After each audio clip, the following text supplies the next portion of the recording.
What's up? What's up? It's Saucy Rossy, and I smoked this delicious brisket. It came out perfect. Look at that.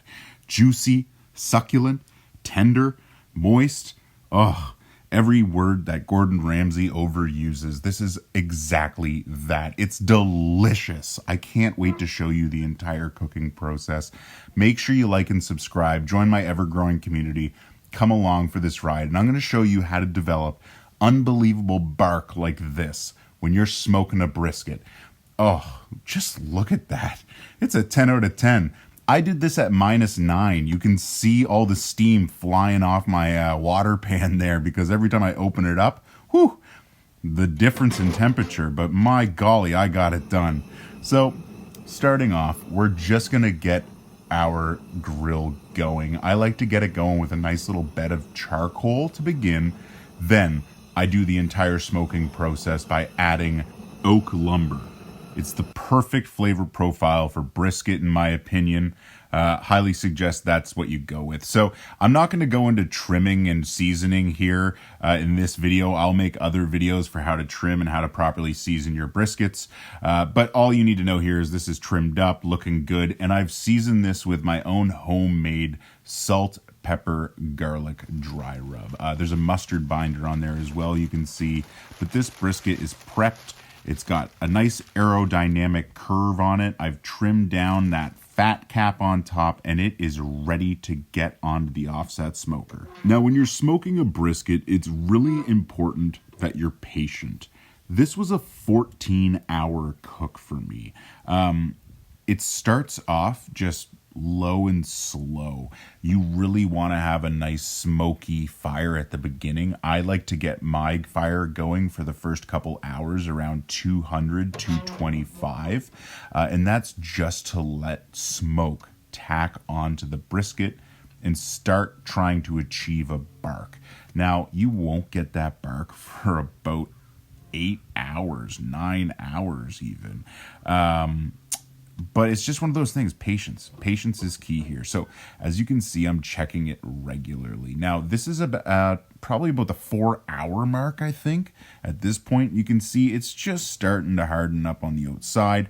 We have lots of smoke catching on to it. Oh my gosh, it's looking glorious. Now, as you can see, the air is evenly distributed over it, and that's what's going to be really important when we're building our bark. Now, also maintaining our water pan is going to be really important. That's going to keep moisture in our offset smoker. And when you have moist air in the offset smoker, it distributes heat a lot better. So that's really important. Now, you might have noticed just here on the top of the brisket, there's kind of a little pocket there.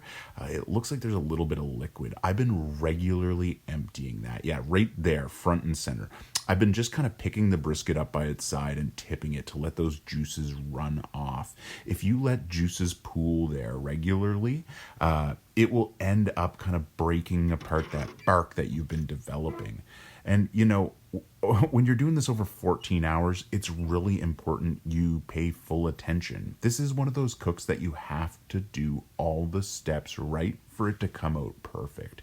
So about every 25 minutes, 30 minutes or so, I'd come out, make sure there wasn't anything pooling, and if there was any pooling, I'd simply pick it up from the side and let it drip off over and just make sure it didn't have a pool of any fat there, any tallow.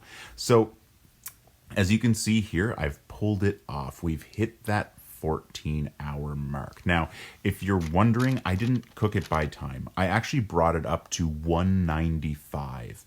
Then I pulled it off, but it's still going to kind of like have residual heat and continue cooking. And it perfectly hit 203 while resting. So it hit 203, and then I rested it down to 170 on my counter. Once I put it on my counter and it rested down to 170, I used my oven and I put it in my oven overnight for about 9 hours at 170 degrees, or on the lowest temperature your oven can go to. And this is the result. As you could see there, this was nice and jiggly wiggly. Oh boy. I took that extra like tallow that kind of rendered down in the wrapping that I put on. And man, it's just a 10 out of 10. So let me show you how you actually cut this. What you want to do is you want to separate it into the flat and the point. Where I'm putting my fingers right now is called the mohawk, and where I'm putting it right now is the burnt end. So to figure out where you're supposed to cut the brisket, you follow the mohawk all the way to the bottom and you slice across the brisket, just like this. Now this is going to separate into the point in the flat. The flat is obviously the flatter side, this side right here. And as you can see, oh, it's juicy. Oh, it's perfect. I'm super stoked on this cook. This is probably the best brisket I've ever cooked, so I'm pretty excited to show you guys this. Look at that. That's a 10 out of 10. I'm going to give you guys a little bit closer of a shot here. I feel like that was zoomed out. Let's replay those two shots here. So here it is a little bit closer. Look at that juice. Oh my goodness. It's so perfect. It's just leaking out nice and slow, you know, not pouring out, pooling anywhere. My golly, holy cow. It's just incredible. Really excited about that. So let's get this sliced up. We're going to start with the flat, and we're going to slice off a couple slices here. Now, with brisket, there's a little bit of a test you do. It's, can you hold it up and will it hold on its own? And if you put it over your finger, will it bend and droop? And both of those work perfect here. This is just tender, fall apart. It's going to melt in your mouth, man. Check this out. Oh, just a nice little slight tug and boom, perfect. This is perfection for barbecue. I'm actually really stoked on the results here. Really proud of myself. So really happy I'm able to share this with you guys. And I'm really honing in on that SPG right now, my homemade version of it. Who knows, maybe one day you'll actually see it available. But for now, I'm really trying to get that perfection SPG for briskets. You know, when you're smoking a brisket, it's really important that you have nice, you know, thick cut dry rub. You really want there to be stuff for that smoke to tack onto. And as you can see, as I'm slicing into that little ring, that pink ring around the outside, oh, it's just a 10 out of 10. Look at this. It's so tender. It's just falling apart. Oh, I'm really excited when you get a brisket cooked perfectly like this. It's so good. There's so many opportunities. I made a bunch of different meals with this. I think I made tacos. I made sliders. I just plated this up with a simple dinner. I'll show you that one at the end. But keep your eye out. I'm going to make another video on the different things you can like make with a brisket. Anyway, so I'm slicing off the burnt end. This is probably the most sought after piece, in my opinion, of all of barbecue. This is the best bite in barbecue. You might see people being like, oh, look at this viral video. It's the best bite in barbecue. No, they're wrong. It's burnt ends from a brisket. This is what you want if you are ever near a brisket. Trust me. If you know about this, let me know in the comments below. Just tell me how much you love burnt ends. Holy. So we've got the point here, and you slice the point this way, kind of like lengthways, opposite the way we were cutting the flat. That's really important here. The grain, the muscle grain, runs differently. So it's really important to make sure you're cutting it so you get that perfect, simple barbecue bite. I didn't really have it fully in frame here, but as you can see, just jiggling this and stuff's falling apart, falling right off. Oh man, I gotta cook brisket more often. If you have any suggestions on maybe a way I can cook this a little bit better too, please let me know in the comments below. I'm always game to hear other people's experiences. And yeah, just look at that droop right over. This was just a 10 out of 10. Now, I didn't really give you the measurements of this brisket. I think this was like an 8.5 pound brisket that I got. I got it for like $65 at the grocery store. That's why I ended up buying it. I couldn't pass up the deal. I actually got $20 cash back to that store. So technically it's like a $40 brisket. It was awesome. I'm psyched about that. Hey, you can't beat a reasonably priced brisket, especially in 2025. I mean, my lifting. So here are the last couple of pieces that I'm cutting off this brisket to show you guys. And honestly, I think they are some of the juiciest and most glorious looking pieces of brisket I've ever seen. Just look at that. The smoke ring is developed on it. The muscle fiber is melted down. I'm speechless. I'm stuttering here. Anyway, thanks for watching, everyone. This is how I plated it up with some sweet potato and a nice salad. So thanks for watching. Make sure you like and subscribe. Check out my other cooking videos. If you want to see me cook anything specific, please let me know in the comments below. Take care, stay safe, and I hope you have a wonderful day. What's up, everybody? It's Saucy Rossy, the Canadian king of backyard barbecue, and today I'm making some Dijon maple chipotle ribs. This is going to be absolutely delicious. I hope you stay for the whole ride. This recipe is absolutely fantastic, and I can't wait to share it with you. So make sure you're like and subscribed. Hit that notification bell, and let's go along into this delicious recipe. So we're going to start off with our rack of ribs. I sourced these from a local butcher, Vessel Meats, and they make absolutely delicious products. I love getting my ribs from there. They're already trimmed up, cleaned up, nice St. Louis style cut. And heck yeah, like this just takes a bunch of the work out for me. Really enjoy these farm fresh ribs. Next, I got this Dijon maple dry rub. It's from the Catered Chefs. They're local to Atlantic Canada. Strongly suggest you try them out. As well as this Wabanaki maple. It's chipotle infused maple syrup. I got it over the holidays from a family member, and I cannot wait to give it a try. It looks, smells, and tastes delicious. I think it's going to be an absolutely game-changing win on these ribs. So let's go ahead and try this out and see what happens. So we'll start by just grabbing this little baggie with the Dijon maple in there. Kind of reminds me of my high school days. Anyway, this we're going to make sure we fully coat all over the ribs. Now, it's a dry rub. Remember, guys, we want to make sure we get all sides, top, bottom, and even the sides of the ribs. So make sure you sparingly push this all over every spot. Get every crack, crevice, cranny, everything. And make sure you're putting your hand to the side, making sure all that extra little dustiness that's flying off gets back onto those ribs. That's real important here. Now, I know it's called a dry rub, but you don't rub it, you pat it in. That's also super important. So be careful, be cautious, and make sure you get it on there good. Now, most people also use either like a mustard or Worcestershire binder, hot sauce binder, anything like that. Personally, I don't. I don't think it matters. As long as you get the dry rub on there properly, it's going to cook properly. So if you're someone that wants to use that binder, go right ahead. There's no issue at all. So we've got this Dijon maple seasoning fully covered on these ribs now. So we're going to go ahead and get the offset smoker rolling.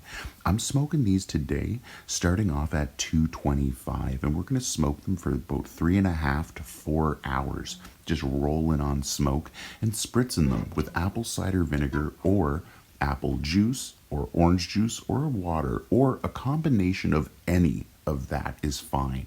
But today I'm using apple cider vinegar, just straight apple cider vinegar as well. I find that's a really good solution for ribs, but any of those would work perfectly fine. So now that we've got the ribs sitting on there for 3 to 4 hours, we're gonna go get ready to wrap them. You can see my sticks of butter down there on that tin foil, and then I'm pouring that Wabanaki infused maple syrup all over that butter, pulling the ribs off and setting them upside down in the tin foil. Then we're gonna go ahead and wrap it up. Now, I'm wrapping these with 3 layers of tin foil. That's super important to remember. You wanna make sure they're really good and wrapped. You want all that moisture, that maple syrup, that butter to all just remain in there. So after an hour of sitting in the tin foil, we're going to go back to the offset smoker. So we're now at 5 hours into the cook roughly, and we're going to pull the tin foil off of the smoker. Now be careful, it will be hot. I'm just a big boy and I've gotten used to those high temperatures, but do be careful here. You can burn your hands, okay? You can see all that steam coming out. And what we're going to do is we're going to just take our rack of ribs and throw it right back onto the offset smoker. Now you can actually see how it's bending here while I pick it up. You got to be super careful at this point. The ribs have become quite tender. Thankfully, mine are still holding together quite well. But, depending on what store-bought ribs you buy, they can kind of fall apart at this point. As well, you can see me here taking that maple syrup butter solution and kind of like dropping it onto the ribs afterwards. That's going to be a great addition, making sure all that flavor gets in there. Now I'm really excited about this Wabanaki Chipotle infused maple, so I also went back in there for one last little drizzle while it's still cooking. And this is just a light drizzling, nothing too intense. If you wanted to, you could use a little brush to fully coat, the ribs all over. But I find this nice little drizzle works because the maple syrup, it is thin, it does run. So as it continues to cook in my offset smoker, it kind of spreads out on itself. That's what I find. So no issue there at all. And these are looking incredible at this point. Look at this red hue. Isn't that absolutely gorgeous? That Dijon maple dry rub is sitting on there looking fantastic. That butter maple syrup combination has started to tack on, looking sticky, icky, and ooey gooey. I cannot wait. So let's let these cook to the 6-hour mark. And here we go, guys. We've reached it. That 6-hour mark. These look absolutely incredible. I can't believe how tasty these look. My mouth is watering here trying to do this voiceover. My goodness, yeah, that looks just insane. I can't wait to dig into these. These were just a 10 out of 10. I'm telling you. This is one of those delicious recipes that I can't suggest enough. If you get a chance to eat this kind of food, do it. Trust me. So we've reached that 6-hour mark. We're pulling the ribs off of the offset smoker. We're going to go ahead and give it one last quick drizzle of that Chipotle maple because I'm not going to lie, I can't get enough of it. It's absolutely delicious. It's sweet, but it's got heat. It's just a 10 out of 10. I can't get enough. Pretty stoked my family went out of their way to get me these ingredients for the holidays. That was a super cool thing to do. So now that these have cooked for 6 hours, we're going to go ahead and let them rest. Not for anything insane, probably 5, 10, 15 minutes. And then we'll cut into them and we're going to check out that gorgeous smoke ring. I'm pretty stoked. It's just absolutely so cool how versatile ribs can be. You can put so many different flavor profiles on them and they come out absolutely delicious. Just look at this cook. You can see that wonderful little smoke ring on there. That maple syrup butter combination is tacked on perfectly. The dry rub is still on there as well. These look absolutely delicious. I can't wait to dig into these. Every single bite's going to be amazing. So thanks again for watching. Thanks again for joining my community. And if you haven't, make sure you smash that subscribe button and that like button. Totally worth it. Take care, stay safe, and have a wonderful day, everyone. What's up, y'all? It's Saucy Rossy, the Canadian king of backyard barbecue. Check it out. I made smoked brisket sliders. These were actually incredible. This is probably one of the best little snacks, bite-sized meals I've ever made. So come on along for the ride. We're going to grab King's Hawaiian rolls. We're going to simply slice them in half. Pretty straightforward. I highly recommend you use like a serrated butter knife for this. Oh my god, I said butter knife. I mean bread knife. Anyway, you be careful. These knives are big. As you can see here, I'm going nice and slow near the edge. The blade's going to poke through, and I'm just making sure not to let it hit my hand there. So be careful when you're using a knife. Once you've sliced through these, we're going to lay them down like this, and we're going to grab ourselves some margarine, some butter, whatever you got in the fridge. We're going to give them a quick layer on both sides. Nothing too crazy. This is just to add a little bit of butter flavor in there. Honestly, if you're watching that kind of stuff, if you don't like adding extra butter, you can skip this step. This is just my personal preference. I find it comes out a little bit better and adds a little bit more softness to the buns. So go ahead, add on the butter that you'd like to. And next, we're going to turn our tinfoil situation kind of into a little boat. So just fold it up around the edges. Then I grabbed my smoked brisket. Now you can check out the related video, or not the related, I tagged it up here in the corner. It's how I smoked my brisket. It took 14 hours. It was amazing. So I thought I'd make these sliders. Threw on some onion on top, as well as some pickled jalapenos. I think both of those go fantastic with pulled pork. They're pretty typical barbecue toppings for almost everything in barbecue. Steaks, chicken, pork, it all fits it. So we're going to go ahead and nicely distribute those jalapenos and onion all over the top. Then we're going to grab ourselves some shredded cheese. I'm using Tex-Mex cheese. It's lactose free as well. You can honestly use whatever cheese you like. I do recommend like a Tex-Mex or like a Oaxaca style cheese if you have access to that. I don't, but Tex-Mex will do. Then we're going to go ahead and throw on our lid to the sandwiches. Pretty straightforward. And butter them up. I find this adds that little extra golden brown touch to the sliders. It's fantastic. I'm using this cheesy garlic sea salt from the South Shore Sea Salt Company. They are from Nova Scotia, Canada, and they make fantastic seasonings and sea salt dressings. I highly recommend you guys check them out, especially if you're in Atlantic Canada. They are a fantastic company, so you gotta check them out. Anyway, this is what it looked like. So I hit my oven to 350, I think it was, and I threw them in for about 10 minutes just to kind of let this toast up a bit. And this ended up being the result. They were absolutely fantastic. I cut into them, sliced them up into little individual portions, you know. It's kind of hard eating these sliders when they're all connected. And then, yeah, I just dove in and honestly, check this out. I'm so impressed with how fantastic this turned out. Every single bite was loaded with flavor. It was a 10 out of 10. That smoked brisket added such a wonderful, elegant barbecue-like flavor to it. Oh my goodness, I'm just thinking back to these now. I should make some of these for the Super Bowl is what I should do. Holy, yeah. So I highly recommend, if you have the chance, make some pulled pork sliders. You'll be so thrilled. And thank you for watching. I appreciate it. I hope you're having a wonderful day. Make sure you like and subscribe and stay safe. Thanks again. What's up, what's up? It's your boy, Saucy Rossy, coming at you hot and heavy with some delicious game day nachos. Now, I used a piece of smoked brisket on these, and it turned out to be a 10 out of 10. So make sure you like and subscribe. Join my ever-growing community of home cooks, and let me show you the perfect way to make game day nachos for your get-together. Oh boy, start off, get yourself just a piece of brisket. That's what's really important here. It's going to be the star of the show, along with these Casa Bonita tortilla chips. Casa Bonita makes a lot of great products for making nacho chips, so I highly recommend you check them out. I'm going to be using their salsa, 2 of their quesos today, and the tortilla chips. So starting off, let's just get those tortilla chips kind of like laid out nice and equal. We're going to lay them down in a nice layer.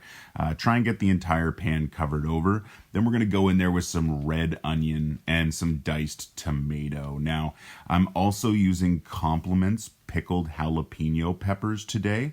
I find these are just fantastic on nachos, and I highly recommend, if you have access to pickled jalapenos of any kind, you try them out on some nachos. It's just a 10 out of 10. Perfect way to add a little bit of heat, but not too overwhelming. Where it's pickled, it brings a little bit of that intensity from the jalapeno down, so it's great and everyone can enjoy it. Then I went on with some Compliments Tex-Mex cheese. I picked this all up from Sobeys, just like the rest of the products here. And yeah, I gave it a thorough coating. Really want to make sure we get a good layer of cheese on there for our base layer. This is going to be the foundation of all our nachos, so it needs to be strong and secure with some cheese. Then I'm going to grab myself this piece of brisket. Now, I smoked this brisket on my offset smoker for 14 hours. I rested it for an additional 10 hours overnight, and as you can see, this is just tender as can be, falling apart with just my fingertips going at it. So I made sure to rip up the piece of brisket in a nice little hunks, some good bite-sized mouthful pieces, and then just make sure you evenly kind of spread it over the top layer here. That's really important. Make sure things are good and spaced out. You want every single chip to have a lot of cheese, some veggies, and some meat. And you want it all to kind of like cohesively join in together. You don't want to just kind of have stuff falling off. You want everything to stick together and, you know, be fantastic. All right, so now we've finished our first layer. Let's repeat the entire process, and we're going to get a second layer on here. And this is going to be just deadly. Okay, so grab those tortilla chips and let's go ahead and spread them out evenly. Get everything covered over so we have a nice little layer. Then I'm going to throw all that red onion on there, just like I did before. Then some tomato. pretty straightforward. And then we're going to go back in with those pickled jalapenos that I had before from Compliments. And again, what I'm trying to do here is evenly spread everything out and distribute it. Really straightforward stuff. If you see stuff clumping together, just pick it up with your hands and spread it out. It's perfectly fine. Then I grabbed a little bit more of my brisket, and oh boy, this stuff is, like I said before, just melting apart, falling apart. It's like it's butter almost. My fingertips are like destroying it. It's insane. Oh, and just to mention like how good it smells, I can't believe how delicious this stuff. It's so fragrant. Like, oh, my kitchen smells incredible right now. So with the brisket, I'm just making sure, again, I know I'm being a broken record here, but making sure stuff is nicely spaced out. I'm just trying to make sure there's no huge like clumps, no like specific part of the nachos that will be almost like overwhelming for the chips. Now for my final layer of nachos, I always go cheese last, and usually I put a little bit more on the top here because I try and really finish this off. This is like the final presentation layer for the nachos. So I'm also going to play a little party trick here. I'm using Casa Bonita yellow cheese and chipotle salsa queso dip, and I'm throwing just a little bit extra on top. Nothing too crazy. We're going to drop a couple hunks here and there. You know, just small amounts. And what that will do is it will just kind of create little pools of that on the nachos. Then I'm going to do the exact same thing with my queso white cheese and jalapeno salsa from Casa Bonita. And this stuff is actually my favorite. I think this is my favorite like sauce and salsa that they make. I'm so psyched to put it on top of these nachos. You can see I put like twice the amount as the yellow cheese and chipotle salsa. But either one is absolutely delicious. I'm just obsessed with this stuff though. And these are my nachos that I prepared. So I threw them in the oven at 325 for about 10 to 15 minutes. Everyone's oven's a little bit different, but just check it regularly. And this was the result. You know, that queso, it just kind of cooked down a little bit. The cheese melted in. Oh, that brisket smells so good. I can't believe it. These are the nachos I'm going to be enjoying with my buddies this game day weekend. So thanks for watching. Really appreciate you stopping by on my channel. Remember, I'm on Instagram, TikTok, and YouTube. And I may be moving over to Facebook soon. But thanks again for watching. Make sure you like and subscribe. Take care, stay safe, have a wonderful weekend, and I hope you enjoy some great food. Have a wonderful day. Hey everyone, it's Saucy Rossy reporting in live from my cutting board. I made a delicious brisket dip. I want to show you exactly how I did it with my leftover brisket that I smoked. This was absolutely delicious, and I highly recommend you try it if you ever have some smoked brisket around. Hamburger also works perfectly fine for this recipe. Starting off, grab yourself a cast iron dish. Now I know a lot of people always say you got to warm up your cast iron, but in this case, it's not the case. We're just going to throw in whatever meat we have already cooked. Now, if you're using hamburger, you do need to cook it first and drain off the grease, but that's not a big deal. It's a simple step. Then you're going to go in with your meat. So I threw in my brisket. I threw in some diced garlic, 2 cloves. I threw in 2 shallots. You can use red onion as well. And then I threw in half a stick of cream cheese. Then I grabbed this delicious Cow's Creamery cheddar cheese, aged 1 year, and threw this stuff in. This stuff's fantastic cheese from Atlantic Canada. 10 out of 10, love it. Then I hit it with this Coastal Cookhouse Maple Bacon Chili Spice Blend. This is one of my favorite spice blends, and I've been saving it just for something special, and I think this is the moment to finish off the package. Then I used Tyler's Hot Stuff Holy Jalapeno Relish. This stuff is just flavor packing. I got this at my local farmer's market here in Halifax. If you're in Halifax, I highly recommend you go check out Tyler's products. He makes all kinds of jams, jellies, relishes, cowboy candy, all that kind of stuff. So it's fantastic. So we take this and we just throw it in the oven. Now I threw it in the oven at 350, checking it every 15 minutes. Where we are using a cast iron pan, you want to make sure you're mixing it regularly. We don't want the cheese to burn burn up on the side. You can see it starting to stick there, but that's perfectly fine. Just by giving it the mix, that's enough to make sure it's not going to burn onto the cast iron pan. So go in there, get your spoon, your ladle, whatever you're using, messy, just move things around.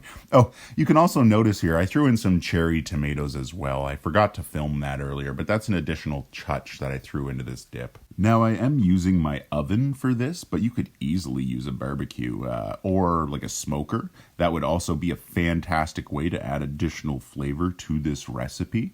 But, you know, an oven at 350 works perfectly fine as well. Now, remember, though, you are using a cast iron pan, so watch out for that handle. It's super hot. Now, for this dip, I'm using Casa Bonita Cantina style spent grain corn chips. These are fantastic for dipping. I really, really like them. And here's the result. So after about an hour of just mixing it every 15 minutes or so, we get this ooey gooey chunky brisket dip. Nice and cheesy, some vegetables in there, just loaded with flavor. I'm pretty stoked about it. That initial dip I go in for there is kind of embarrassing, so I go back here for a fully loaded dip. Check this out. So when you're dipping into this brisket dip, it's nice and cheesy, but there's those huge hunks of smoked brisket, and those are just absolutely packed with flavor and delicious. So if you ever get a chance, try out this dip. You won't be disappointed. Super easy to make, super easy to clean up, absolutely delicious, and easy to feed a couple people. Thanks so much for watching. Make sure you like and subscribe, and take care and stay safe. What's up, what's up? It's Saucy Rossy, the Canadian king of backyard barbecue, and today I'm coming in with something a little bit different. I'm showing you how to make a simple little dessert treat for you and your significant other this Valentine's Day. I'm using King's Hawaiian roll and making these delicious little French toast like bites. Actually, this is kind of a bigger piece than just a little bite. And as you can see here, I topped it off with some ice cream. But I'm telling you, this was an absolutely fantastic dessert. Both my wife and I really liked it. So like and subscribe, join my ever-growing community. Come on along for the ride. I'll show you how to make this. Start off, get yourself some King's Hawaiian rolls. We're going to throw them down and we're going to cut them open normally, like we're making a sandwich. We're going to slice through the center.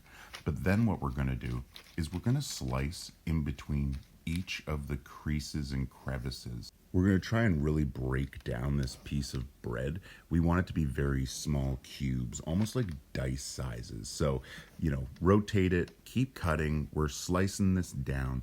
And then what we're going to do is we're going to kind of pull all these pieces apart because we haven't sliced through the actual creases in the buns. So what we're going to do is once you lay them all out like this, we're just going to find the ones that can still be separated. We're going to separate them. Keep breaking this down smaller and smaller. Now, there is an optional piece here. You don't have to break it down this small. If you like really big French toast clumps, don't keep ripping. It's perfectly fine. I prefer smaller chunks of French toast, so I'm going to keep separating here, but just know it's up to you at this point. Do it to your likeness. Then I'm going to go ahead and grab myself a little baking sheet tray. Actually, this is more of a dish. And then I'm going to hit it with some just some butter spray right quick from Compliments. Nothing crazy, just a fine layer. Next, in a mixing bowl, I'm going to throw in 1/3 a cup of brown sugar. I'm going to take some cinnamon, and I'm going to put half a tablespoon in, okay? That's it, nothing more. Next, we're going to crack in 4 eggs, okay? Now, be careful here. Make sure you're not getting the shell in. If you do, just simply pick it out. Nothing complicated here. And then we're going to go in with 1.5 cups of milk. Then we're going to grab ourselves some artificial vanilla extract. If you have the real thing, that's way better. And then we're going to go in with a full tablespoon of this. Now you can see here I'm using a half tablespoon measuring. That's why I put in 2. Now that we have everything in the bowl, though, we're going to go ahead and just whisk. Give it a really good mix. We want to incorporate everything. I cut down this mixing time. I actually mixed it for about 30 seconds or so, but give it a good mix. That's what's important. Next, we're going to come back to that baking dish and we're going to push all those bread pieces into it. Get it nice and spread out. Get a good layer on there. If you can make like a 2-layer formation with it, that is ideal. But just make sure you're evenly spreading it out in there. That's real important. Then we're going to go ahead with that wet mix and simply pour it all over the top. Now, with this wet mix, it's really important to try and get as much of the bread as wet as possible while you're pouring it. You can see here in a moment, I start taking like a wooden spatula and moving around the bread chunks to kind of soak up more of that liquid. You need to be really cautious and careful during this step. You don't want to push too hard. The bread can almost like deflate where it's absorbing liquid. So just be cautious, be gentle, push it around until you see all the pieces kind of absorbing some liquid. Just, don't be rough with it. That's what's important here, okay? Now, I'm going to get my oven preheated to about 350. I'm going to throw it in for 10 minutes. And this was the result. Look at this. It looks fantastic, but I'm not done. I'm going in with some of that Halifax Honey Company's wildflower honey, the Nova Scotia Nectar Edition. You know them from Nova Scotia, so I love buying local. And these guys make fantastic honey products. So if you've never tried it, strongly recommend you go and check them out. But I'm giving this a full drizzle, one way, back and forth. Oh, and I can't get enough of this. This honey, after it gets on there on the nice warm French toast pastry, it just kind of loosened up and spread out, and it was just to die for. It was absolutely delectable. And my wife had the bright idea of plating this up with some ice cream, and I couldn't have agreed more. It was such a good idea. I really find ice cream and honey and French toast all mix so perfectly. Oh, guys, this was a meal for me to remember. A dessert, I guess I should say, for me to remember. I think I ate over half this sheet tray when I dug in. Don't judge me. This stuff was absolutely fantastic, and I strongly recommend you try out this recipe yourself. It was so simple and so satisfying. I mean, just check this out. Check out this little pull here. 10 out of 10. Look at this. This is a nice little piece of French toast cake. Oh yeah, you can't get enough of it. I'm like salivating right now watching this again, and it's like 5 a.m. while I'm recording this. Anyway, check it out. I go on with a scoop, and you know me, doing a bad job of placing it on there like a doofus. But the thing about this recipe that made me really happy was how much my wife enjoyed it. It was so simple for me to make. I can whip this up while she's still sleeping. This is such a simple dish to pull together. And with Valentine's Day coming up, a nice simple dessert treat like this can go a long way. I highly recommend you check this recipe out and try it out for yourself. You'll love it. So thanks again for watching. I appreciate all of you. Make sure you're liked and subscribe and joining my ever-growing community of home cooks. Take care.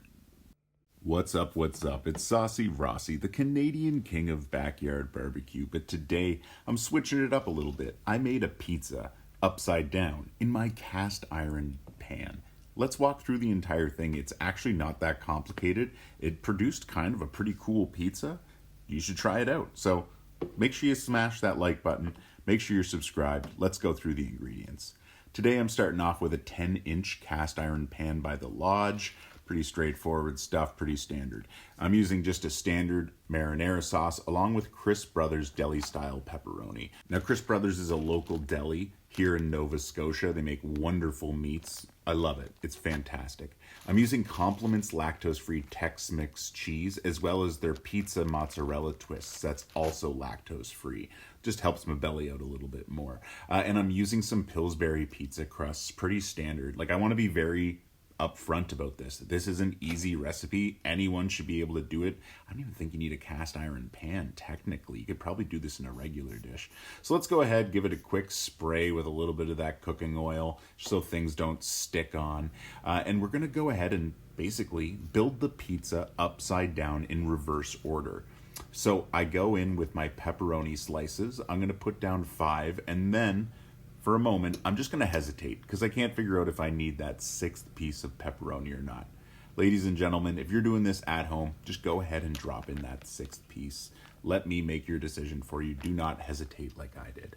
Next, we're going to go over everything with some cheese. Now, we want to make sure we go all around the edge and right up to the edge. Where our pan has a little bit of a lip, that's where the crust will be. So we want to make sure we have cheese all the way up to the crust. So make sure you're putting on the right amount. Also, Be careful where we're making this pizza upside down. You want to be very cautious of not adding too much of any one ingredient, the cheese and the sauce especially. So for this cheese here, I've gone ahead and covered the entire bottom. Next, we're going to go on with some marinara sauce. The marinara here also needs to be spread evenly, and this is probably the most important ingredient to not overdo it. Because remember, you're in a cast iron dish. You got a crust over top. It's almost like this is heating up and getting molten underneath. And you don't want it to like start boiling or bubbling if you got too much, because that will like boil your dough from beneath. That won't be what you want. So lightly spread it all around, sparse and whatnot, you know, leave a little gaps here and there, but make sure you're also putting enough on. You know, you gotta walk that fine line. So just be cautious, don't overdo it. That's the main thing, is just don't make big piles. So anyway, you get this fully covered. Then we're going to go on with our pizza crust. So like I said, we're grabbing our Pillsbury pizza crust. These are so straightforward. You just rip off the label, you give it the quick twist, and then you can just get in there and pull it off. Now this is enough to make 2 pizzas. So what I actually did is unfurled it and then sliced it in half. And then, actually I ripped it there, but it's just pizza dough, so you can just patch it back together. There's nothing to worry about. If you do rip something like that, don't panic. What's really important here is you're just working the dough and stretching it out and making it enough to cover over top of the pan. Then we're going to go around with our cheese strings. Now this part's a little bit more complex and complicated. You kind of have to pick the dough back up, stick the cheese string like in underneath, and then like wrap it like a blanket around the cheese string, because it's going to be inside the crust. That's real important here. You got to make sure you wrap it around those cheese strings and you tuck it in. If you don't do that, well, you'll basically just have more cheese on the top of your pizza, and that's perfectly fine as well. But if you want that stuffed crust delight, make sure you're going in here and giving it a little wrap, like a little pig in the blanket or something, right? This took me, I think, 6 total cheese strings to go around the edge of my 10-inch pan. But yeah, and it was just great. I think this was a super smart decision. So we've got the oven running at 425, and I just throw this in. Now I was watching it pretty carefully, waiting for like a golden brown bottom. I saw it there, so I brought it out, and that was a complicated part I didn't show on camera, but placing the cast iron onto a cutting board, up, right side up, then flipping it upside down. And so this is what I came out with. And as you can see, it's kind of soupy still. I was not satisfied here. Looking at this, I was kind of a little panicked, but don't worry. Here's what you do. You go back to your oven and you simply throw it in for a little bit longer. It's pizza. It can continue cooking. There's nothing wrong with that. So I went back into the oven, still at 425, and I was watching it very carefully here as well. You want to make sure you're not going to burn anything. I also thought it might be a good idea to go on with just a little bit extra cheese as a dressing on top. So strongly suggest you do that as well if you like cheese like I do. So here's what it looked like when I pulled it out of the oven. This looks a lot better than that first shot I showed you. I'm a lot happier with this. I left it in for about 5 to 10 more minutes. After pulling it off, though, I thought it'd be a perfect idea to sling on some of that Halifax Honey Company's hot honey, stinging hot honey, to be specific, and I drizzle it all over the top of this pizza. Holy cow. This is such a wonderful addition to pizza. I highly recommend trying hot honey out if you haven't. So check it out. Here's my pizza. It's holding together firmly. I already took a bite, actually. You can see that stuffed crust right in there. It's nothing extravagant, but remember, we're just using cheese strings. So overall, I was pretty stoked about this. This ended up being a nice little delicious pizza. Homemade, nothing special, but I like a good pepperoni pizza, So thanks again for watching. Make sure you like and subscribe. I'm dropping new recipes all the time. Let me know in the comments below. Do you think this pizza looked good? Are you going to try it yourself? And I hope you're having a wonderful day. Take care. Stay safe. Thanks again. What's up, what's up? It's Saucy Rossy, and I smoked a tri-tip like a brisket, but this time I was a little more successful and I wanted to show it off. Look at that smoke ring and how juicy that is. I'm pretty proud of this cook. So I went to my local Sobeys and picked up a tri-tip. Now, if you don't know about tri-tip, it's from the groin of the cow. It's a really, really good cut, very reasonably priced. Normally you can cook it just like a steak. You know, you can do like a reverse sear or something on it, but it also has the ability to be smoked like a brisket. And it only takes about a third of the time. It tastes just as good. So I highly recommend you try it out if you're, a home cook such as myself, because it's really easy and really straightforward. So make sure you like and subscribe if you're into this kind of content, and come on along for the ride. So as you can see here, I dried off my tri-tip, just patted it dry with some paper towel, hit it with a mustard binder, then went on with some SPG, that's salt, pepper, garlic, and this is a homemade blend that I personally made. Now at this point, this actual blend is running a little bit low on peppercorns, so I actually added a little bit extra after the fact here. You can kind of see there, that's a lot more garlic and salt than it is peppercorns. So I made sure to kind of scoop up and jangle some of that extra peppercorn and get it back on there, because pepper's really important when you're building a bark. It catches smoke perfectly, so want to make sure we're not wasting any of that at all. And as you can see here, we've got this tri-tip nice and seasoned up and ready for the offset smoker. So I'm going to go ahead and get my offset smoker rolling at about 225 for right now. The first couple hours of this cook are going to be nice and low, and then towards the end I'll push it up towards 275 and go a little bit hotter, but still, it's still going to be in that low and slow range. So get your pit running. I got mine using oak wood today, and again, it's running at 225 degrees. Now, when you're smoking a brisket or a tri-tip with this method, it's always good to go a little bit lower at the beginning so it can catch a little bit more of that smoke flavor and smoke ring. Now, this is a very straightforward cook. You just watch it, spritz it with apple cider vinegar, apple juice, or even water every now and then, just to keep things moist, but it's really not that technical. We're gonna go in with our meat thermometer and check it. I'm looking for 165. Now, when I read this was only around 145, so I had to wait one more hour. And the next part I actually don't have film of, but what I do is once it hit 165 internal, I wrapped it in butcher paper with beef tallow. Now, this allowed me to get that extra bit of flavor in there, that extra beefiness. And boy, oh boy, was this ever a great decision. So again, take some butcher paper once it hits 165 internal, put some beef tallow in it, and then put the tri-tip, wrap it, and then put it back on the smoker. This is your result. A juicy, perfectly smoked tri-tip. This was such a great addition to our holiday meal this year. So make sure you like and subscribe if you'd want a bite of this. I highly recommend you try this out on your own smoker at home. Just look at that little smoke ring right there. Heck yeah. I'm super stoked about how this turned out. You can just see the glistening juices there in each one of these little pieces of meat. Heck yeah, guys. I'm pretty stoked on this. So try out tri-tip with the brisket method. 100% worth it. What up, gang? It's the main man with a plan, Saucy Rossy, the Canadian king of backyard barbecue, out on my Napoleon charcoal grill, making some delicious barbecue chicken, and I'm going to show you exactly how simple this is. So make sure you slam that like button, slam that subscribe button, join my ever-growing community of home cooks, and I'll walk you through this whole recipe. We're going to start off simple. Just grab yourself half a chicken, skin on. We're going to go to the leg, stick our fingers underneath the skin, then the breast. Again, stick your fingers underneath the skin. Now, be gentle here. The skin can rip. I'm being a little more vigorous, but that's just because I know that this chicken skin's a little thick.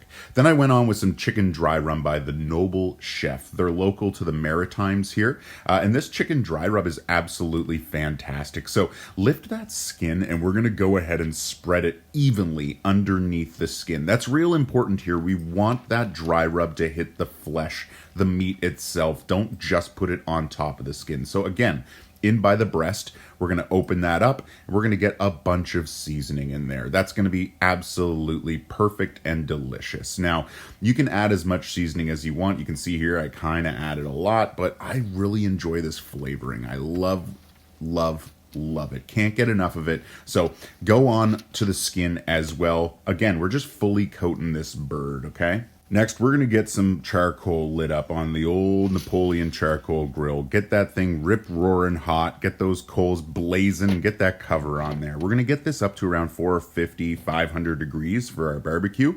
That's real important here. We want this to be at a nice high temperature. I'm not doing low and slow today. I'm doing this a little bit higher heat and faster to make it a little easier for you to understand. And as you can see there, I'm dropping just a single piece of apple wood on top of the grates. That's gonna just slowly smolder and release some applewood smoke to add additional flavor into this chicken. Really easy way to elevate your barbecue chicken. You can even do that on a gas grill as well, but on a charcoal grill, it is just a chef's kiss. Oh, fantastic. So check out this chicken. It's cooking here for about 25 minutes at this point. We're looking real good. Now, I'm going to make sure this hits an internal temperature of 165 degrees before I pull it. Actually, I'm also going to tack on a couple layers of barbecue sauce here. But before any of that, just check out this applewood smoking away. That's the smoldering I was mentioning. And just by letting all that smoke off, it just adds an additional layer of flavor. But talk about flavor. Waves of HG by Royal Nova Company. Holy cow. So they're from New Brunswick, and boy, oh boy, do they make some delicious dry rubs and sauces. So if you're into barbecue, you're in Canada, honestly, if you're anywhere, check out the Royal Nova Company. You're going to be super stoked on their products. But this Waves of HG barbecue sauce brings the perfect amount of honey garlic to my chicken, and I love honey garlic sauce. I don't know what it is. I become ravenous. I lose control. And as you can see here, I'm spreading on a layer just very, very generously. And then I actually add a second layer as well. I really want to coat this bird and let it, cook through thoroughly. So there's the first layer. We throw the lid back on. We let it cook for maybe 5-10 minutes, tack up a bit, and there I go, dumping on an entire second layer here. Now, it's up to you. I don't know how you feel about barbecue sauce, but really any barbecue sauce will work for this recipe, and you can add as little or as much as you would like. If you don't even want to add barbecue sauce, that's okay as well. What's important here is you're cooking the chicken the way you enjoy eating chicken. That's all that matters to me. Everyone likes things different, so if you don't like exactly what I'm doing here, don't worry. It's perfectly fine. There's a nice little shot of that Waves of HG barbecue sauce, by the way. But check this out. That red hue is incredible. This is glistening. What a handsome piece of chicken. I want to take it to prom. My goodness. Now, even though we did cook this at a high temperature, it's really important to remember that patience is key. Even with high heat barbecue, you still need to make sure things are cooked through correctly. So make sure you're using either a meat thermometer or, you're able to read those meat temperatures, because make sure things are properly cooked through. So this is the final plated up meal that I ate. I just took the chicken leg, mashed potatoes with a little bit of garlic in there. Ooh, delicious. And then some corn. Oh boy, was this ever a fantastic meal. So thanks again for watching. I really appreciate it. Make sure you slam that like and subscribe button. I'm always trying to get other home cooks just like myself to join my ever-growing community. Make sure you let me know in the comments below. Do you think this looked tasty? Yeah, all that kind of stuff. If you ever have any questions, let me know too. Take care, stay safe, and thanks again for watching. I really appreciate it. What's up? It's Saucy Rossy, the baritone of backyard barbecue, and I'm coming at you today with a little bit different. I'm trying out a foreign seasoning to me. It's jerk chicken. I was brought this by a friend directly from Barbados, and I'm pretty excited about this one. As a white guy, I really don't know anything about jerk chicken. I didn't even know it was a wet seasoning, so he brought me this delish jerk seasoning packet, and I thought to myself, I gotta try this out. Look at this paste. It's so interesting. So I went ahead and took a chicken and I put it all underneath the skin and then all over the outside.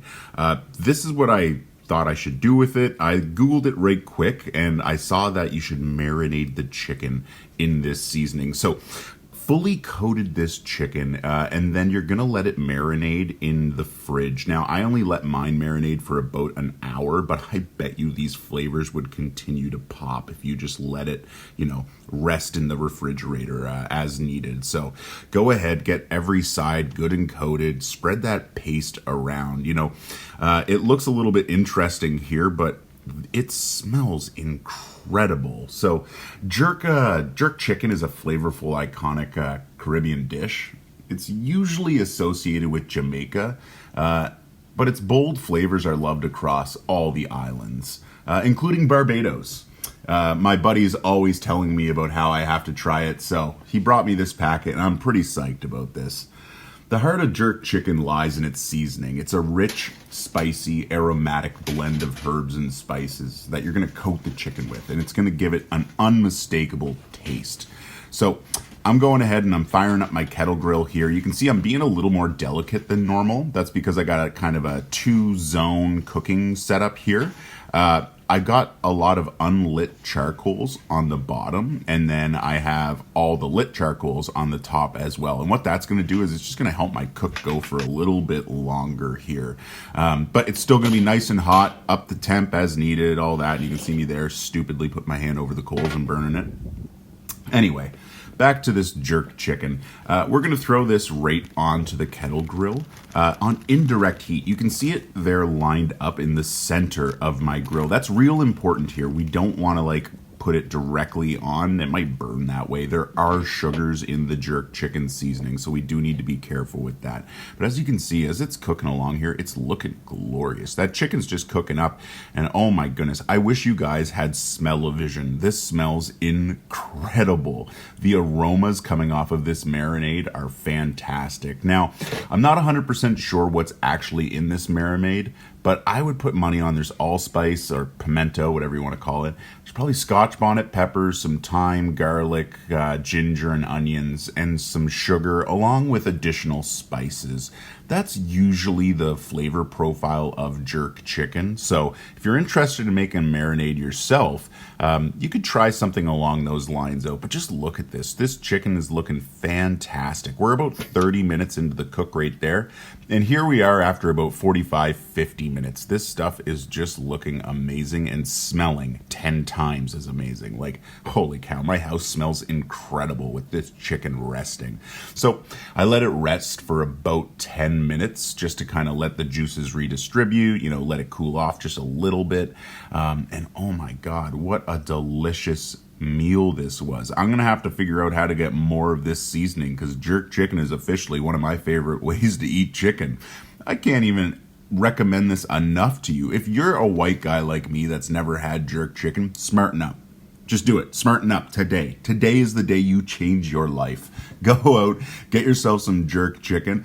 I don't care what you eat it with. You can eat it with your bare hands for all I care, just the chicken itself. Myself, I plated it up with some mashed potatoes and a broccoli salad. This is probably the whitest way you can have jerk chicken, but my goodness was it ever good, and holy. Now, if you're just a regular white guy like me that needs to learn more about this kind of cooking, hey, hit like and subscribe. I'm happy to let you join my community of ever-growing home cooks, trying to teach you guys more about food and just how easy it is to have delicious meals at home. And if you already know about jerk chicken, well, hey, leave a comment below. Help me out here. Help me smarten up, and also like and subscribe. You'll be happy you did it. Thanks again for watching. I appreciate all your views. Take care, stay safe, and have a wonderful day. What's up, what's up? It's Saucy Rossy, the Canadian king of backyard barbecue, and today I'm cooking up these delicious stuffed pork tenderloin with a mustard crust, along with some green tomato chow and maple sweet potato. Oh my goodness, this was a delicious meal. So let me show you how I cooked it up. Make sure you like and subscribe as well. So I start off with these ingredients and my pork tenderloin. I picked this up locally at Sobeys. That's my local grocery store. I removed them from their packaging and then just patted them down with some paper towel. Pretty straightforward stuff. Next, we're going to cut into these pork tenderloins. Now, be careful here. Make sure you don't put the knife the entire way through. You can see here as I fold it open, it's still connected on one side. We're going to get our garlic and smash that up as well. Then we're going to dice it the rest of the way. It's good to get this nice and chopped up. Garlic is delicious. Absolutely love it. So make sure you throw that in there. We're also going to dice up a jalapeno pepper. I'm not using the entire thing here. We don't really want the spice of the jalapeno to overwhelm everything else, but it is nice to have that little kick in there. So I'm going to use about half a jalapeno. Then I'm going to throw in a red onion as well. And with the red onion, I'm probably using about half of it. This is just to build the stuffing. Oh, by the way, we're going to throw in some cranberries as well. So go ahead, mix this all up. This is what we're going to stuff the pork tenderloin with. So give it a good kind of wang jangle around. And then we're going to put our pork tenderloin down. Now, we want to make sure we season both the inside and out. And today I'm using Cuso's Dirt seasoning. I find this goes really well with pork. So I threw it on this pork tenderloin's internals. Then I stuffed it with some of that mixture that I made. Now, I think I did kind of go overboard with the amount I put in here. As you can see here as I'm trying to close it up, it's having a hard time. So I went ahead and I grabbed some butcher twine and I gave it a tie in 4 places around. And as you can see here, that really helped keep all that stuffing inside. This was definitely essential. So if you have butcher's twine and you're following this recipe at home, highly suggest you go ahead and get that out and tie it up. Trim it down as well, as you can see I did here. And then I'm going to go ahead and coat the outside of this pork tenderloin with more of that Cuso's Dirt. That's going to help really get that flavor and seasoning on here. So make sure you coat all sides. Make sure the stuffing stays in as well. Then we're just going to get these ready to go out on the Napoleon charcoal grill. So that's next. So wrap these up and let's head outside. Now I'm using my Napoleon kettle grill with some Kingsford charcoal. This stuff's really good when you're up here in Canada and it's real cold. I think right now it's like -7 or something while I'm cooking this, as you can see, but that doesn't matter. Charcoal really gets hot and rip-roaring high temperatures, so you don't have to worry about, like gas grills, they take a lot more to run in the winter. So yeah, charcoal's the way to go. And plus you get to do fun stuff like this. Check that out. There's flames going everywhere. I'm having a good time out here. Just being near all those charcoals keeps you warm. I mean, I had to put my hoodie on because it is -7, but honestly, I almost took it back into my t-shirt. But yeah, anyway. So we're going to go ahead, throw the grate back on, and then clean it off. Give it that quick, back and forth with your brush. Then throw the lid on. Let's get this thing heated up. I thought it was pretty cool the way the snow melted away here, so I left that in for you guys. I don't know. I'm kind of artsy like that with my barbecue, I guess. Anyway, so let's go ahead. We got this real hot, and let's get those pork tenderloins right over the coals. Now, one thing I'm going to make sure you understand here, I cut this down, this cook. It kind of looks like I'm flipping them all the time as this is cooking along. In between each flip is probably about 20 to 30 seconds. Plus, I'm keeping a close eye on the pork tenderloins, making sure they're not going to burn. When you do use a charcoal grill with the coals this close to the grate, that can happen. So be careful. You don't want it to burn. But we do like a nice kind of crust building on the outside. So we are going to start flipping it. And like I said, probably about 20 to 30 seconds each time here. And as you can see, it's just snowing lightly on me. This was absolutely wonderful. I really enjoy barbecuing in the winter in Canada. Like I said, it's -7 out, but when you're near a barbecue that's about 500 degrees, you're not worried about that. You can just step a little bit closer and it will keep you nice and warm. So keep making sure you're rotating this as well. Don't worry about the butcher twine. It will stay intact. You don't have to worry about that. You want to watch for flare-ups and all that, but just keep rotating the meat. That's... Now that I say that's kind of funny. But yeah, keep rotating the meat, making sure that you're not burning, like I said. That's the only thing you have to worry about here. And then once you have a nice kind of char and whatever you're looking for a crust on the outside, we're going to go ahead and move these to indirect heat. And all that means is you just have to rotate your grate.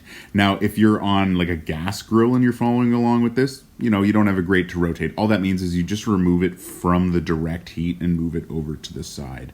So once we move it over to the side as well, what we're going to do is we're going to give it a nice coating of some mustard. Now, this is mustard I got from Atlantic Mustard Mill. They're in Prince Edward Island up here in Canada. highly suggest you check them out online. Their stuff's absolutely delicious. I really like it.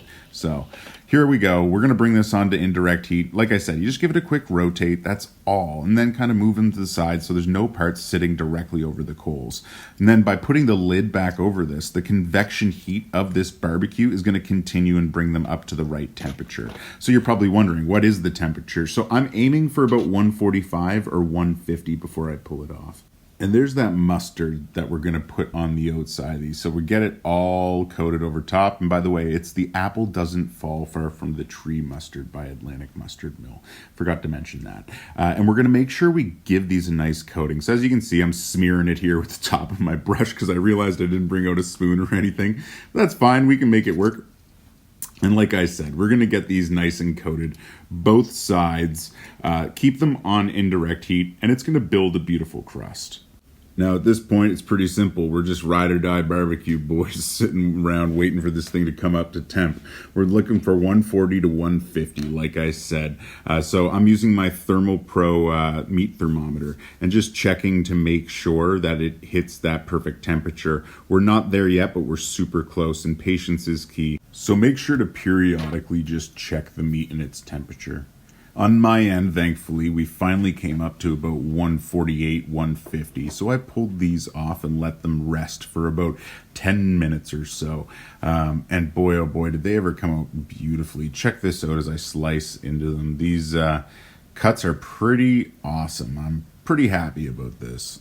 You can see that cranberry packed in there with the onion and garlic. There's a little bit of jalapeno too. That mustard crust built on there beautifully. Overall, this was a really, really, really delicious bite of barbecue. I really enjoy mustard crusted pork tenderloins. It's something I recently discovered. And if you've never tried it, give it a shot. They're absolutely one of the easiest cooks. You just throw it over the direct heat for a few and flip it every now and then. And look what you're ending up with. Some delicious mustard crusted stuffed pork tenderloin. Like, does it get better than that?